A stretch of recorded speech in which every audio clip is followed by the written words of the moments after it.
Hi అండి, welcome to మా రుచులు. ఈరోజు రెసిపీ వచ్చేసి ఎంతో టేస్టీగా ఉండే పెసరపప్పు అండి. ఇలా పల్చని పప్పులా చేసుకోండి, చాలా టేస్టీగా ఉంటుంది. సమ్మర్లో ఇలా పప్పు చేసి పెట్టారంటే చక్కగా తినేస్తారు, అంత బాగుంటుంది.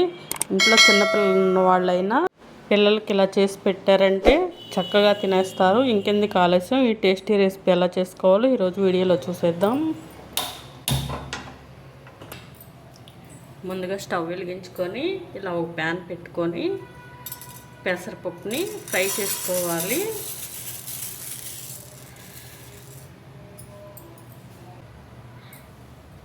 ప్యాన్ హీట్ అయ్యిందాక ఫ్లేమ్ హైలో పెట్టుకోవాలండి. ప్యాన్ హీట్ అయితే మీడియం ఫ్లేమ్లో పెట్టుకొని ఫ్రై చేసుకోవాలి.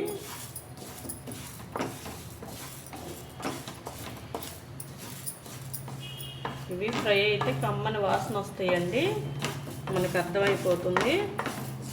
చక్కగా మాడకుండా ఫ్రై చేసుకోవాలి. చాలా ఈజీగా చేసేసుకోవచ్చండి. ఈ పప్పు అనేది చాలా తొందరగా ఉడికిపోతాయి. బ్యాచిలర్స్ అయినా ఎవరైనా ఈజీగా చేసేసుకోవచ్చు.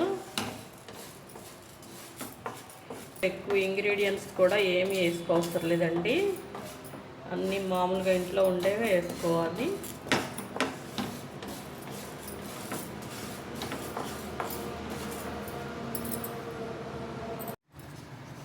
పచ్చివాసన పోయి కమ్మని స్మెల్ వస్తుంది, అప్పుడు స్టవ్ ఆఫ్ వేసుకోవాలి. ఇలా వేగితే సరిపోతుందండి, చక్కగా కమ్మని వాసన వస్తుంది పప్పు. ఇలా వేగిన తర్వాత స్టవ్ ఆఫ్ వేసేసుకోవడమే.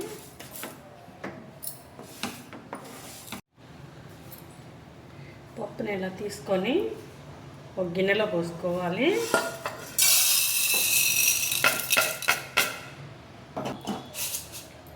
ఇలా గిన్నెలో పోసేసుకొని 2 సార్లు కడిగి ఒక అరగంట నానబెట్టుకుంటే పప్పు అనేది చక్కగా ఉడికిపోతాయండి. అరగంట పాటు నానబెట్టాక ఈ పప్పుని ఇలా ఉడికించుకునే దాంట్లో వేసుకోవాలి.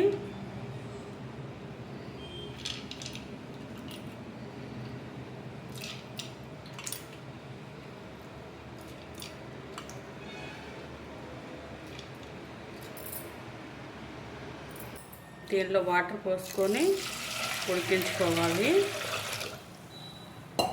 ఇప్పుడు స్టవ్ మీద పెట్టుకొని ఉడికించుకుందాం.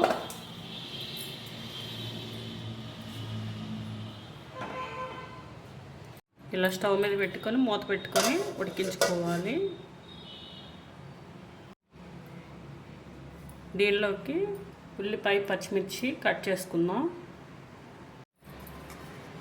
4 రేకల చింతపండుని నానబెట్టుకోవాలండి. పప్పు ఉడికేలోపు ఇది నానిపోతుంది.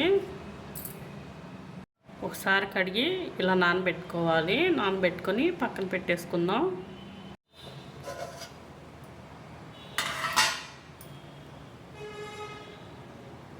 పప్పు ఇలా ఉడుకుతూ స్టార్ట్ అయ్యిందండి. ఇంకా కొంచెం ఉడికితే ఉల్లిపాయ పచ్చిమిర్చి వేసుకోవచ్చు.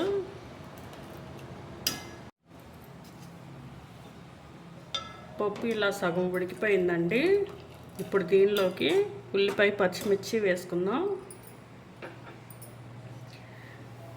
కట్ చేసుకున్న ఉల్లిపాయ మొత్తం వేసుకోకూడదండి. ఉల్లిపాయ చిన్నదైతే ఒకటి వేసుకోవచ్చు, పెద్దదైతే కొంచెం అట్టి పెట్టుకొని కత్తిమీద వేసుకోవాలి. ఈ మిగిలింది పోపులో వేసుకోవాలి.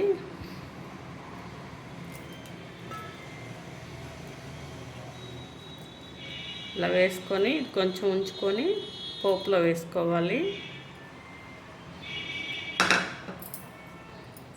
దీనిలోకి 2-3 పచ్చిమిర్చి కట్ చేసుకొని వేసుకోవాలండి. ఇలా వేసుకొని గంటతో బాగా మిక్స్ చేసుకోవాలి. ఇలా మిక్స్ చేసుకున్నాక దీనిలోకి ఇప్పుడు 1/2 టీ స్పూన్ పసుపు వేసుకోవాలి. ఇలా ఒక 1/2 టీ స్పూన్ వేసుకుంటే సరిపోతుందండి. వేసుకొని ఇలా గంటతో మిక్స్ చేసుకొని 5 నిమిషాలు ఉడికించుకోవాలి.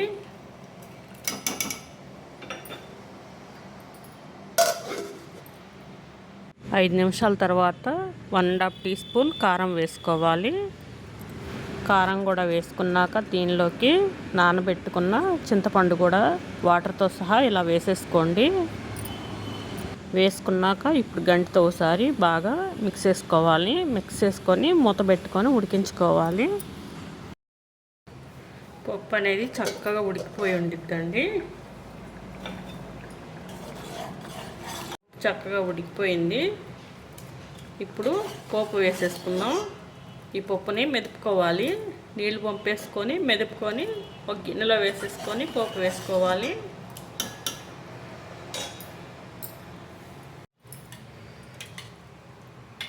పప్పులోని వాటర్ అన్నీ వంపేసుకొని సరిపోయినంత ఉప్పు వేసుకొని పప్పు మెదుపుకొని మళ్ళీ వాటర్ పోసుకొని ఇలా గిన్నెలో వేసేసుకున్నానండి. ఇప్పుడు దీనికి పోపు వేసుకుందాం. ముందుగా స్టవ్ మీద ప్యాన్ పెట్టుకొని ప్యాన్ హీట్ అయ్యాక ఆయిల్ వేసుకోవాలి. 1.5 టేబుల్ స్పూన్ ఆయిల్ వేసుకోవాలండి.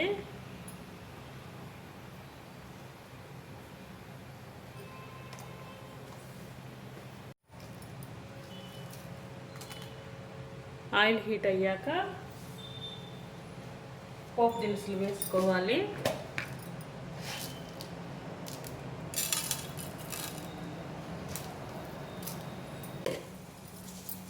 దీనిలోనే కొద్దిగా జీలకర్ర వేసుకోవాలి.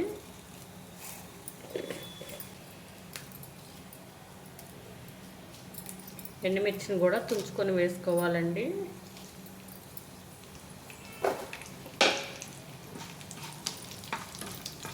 ఇలా వేసుకొని ఇలా ఫ్రై చేసుకోవాలి. ఇవి వేసుకున్నాక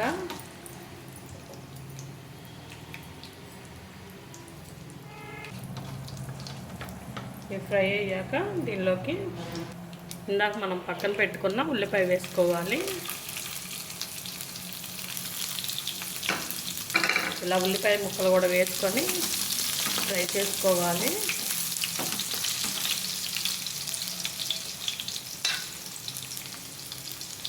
దీనిలోనే 4-5 వెల్లుల్లి రెబ్బలు కూడా దంచుకొని వేసుకోవాలండి. ఇలా వేసుకొని ఫ్రై అయిందాక ఇవి ఫ్రై చేసుకోవాలి.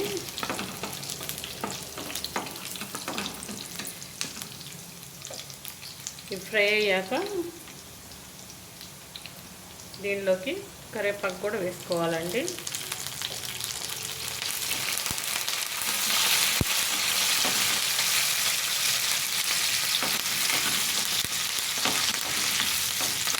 ఇవన్నీ ఫ్రై అయ్యాక ఇప్పుడు పోపుని తీసుకెళ్ళి పప్పులో వేసేసుకుందాం.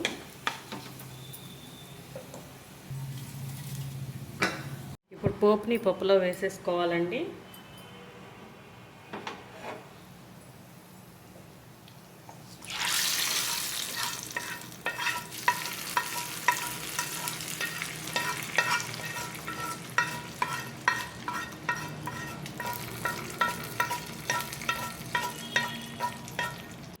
ఎంతో టేస్టీగా ఉండే పెసరపప్పు రెడీ అయిపోయిందండి.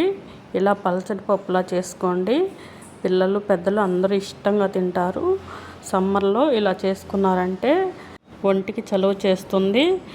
రైస్లో సర్వ్ చేసుకున్నారంటే నోట్లో ఇలా వేసుకుంటే అలా జారిపోతుంది. ఎందుకు ఆలస్యం, మీరు కూడా తప్పకుండా ట్రై చేయండి. ట్రై చేసి మీకు ఎలా వచ్చిందో కామెంట్లో తెలియజేయండి.